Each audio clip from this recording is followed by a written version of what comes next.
Hi, this is Carolyn Worsham, and I'm going to be giving you the overview for my technology lesson this week called This Land is Your Land. This is using Nearpod with some app smashing. The main technologies that the students will use are Google Classroom, Nearpod, and then app smashing within their Nearpod lesson. For the majority of this presentation, we're just looking at Nearpod and the app smashing. Students will only use Google Classroom to access the link and the code, so we're not going too far into that.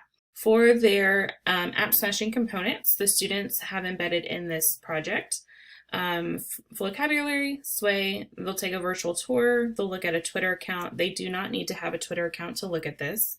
They'll participate in some virtual discussions, do a Flipgrid, compete in a time to climb, which is a gamified quiz through Nearpod, and then do some interactives, drawing on maps and reading activities.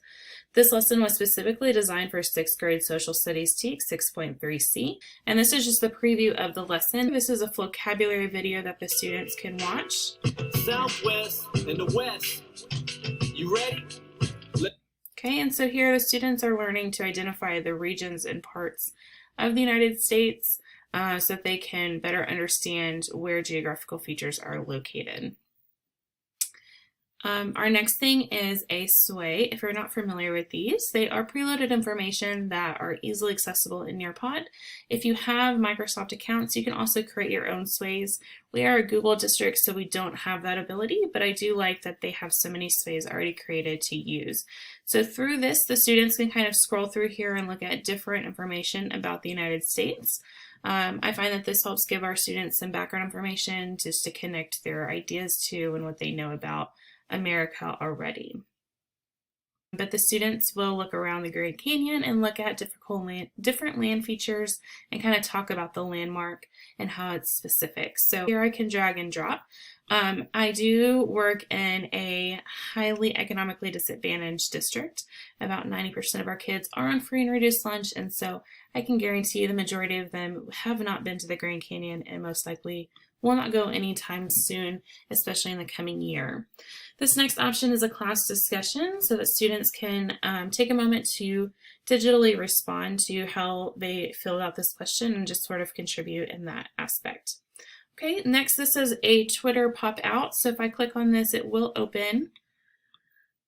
Okay, an extra little side box here for Twitter. So with this, the kids would look at their feed and look at just kind of different information about the national parks in order to kind of look at how the landforms differ throughout the United States.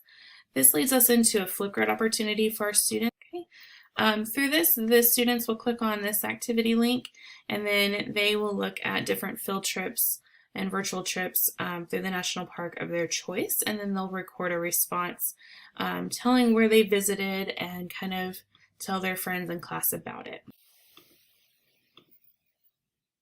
All right, this next section is a reading opportunity for our students, getting that cross-curricular component in with our ELA class. So this is an expository text for the kids to read about the land and kind of the different territories and features in the United States.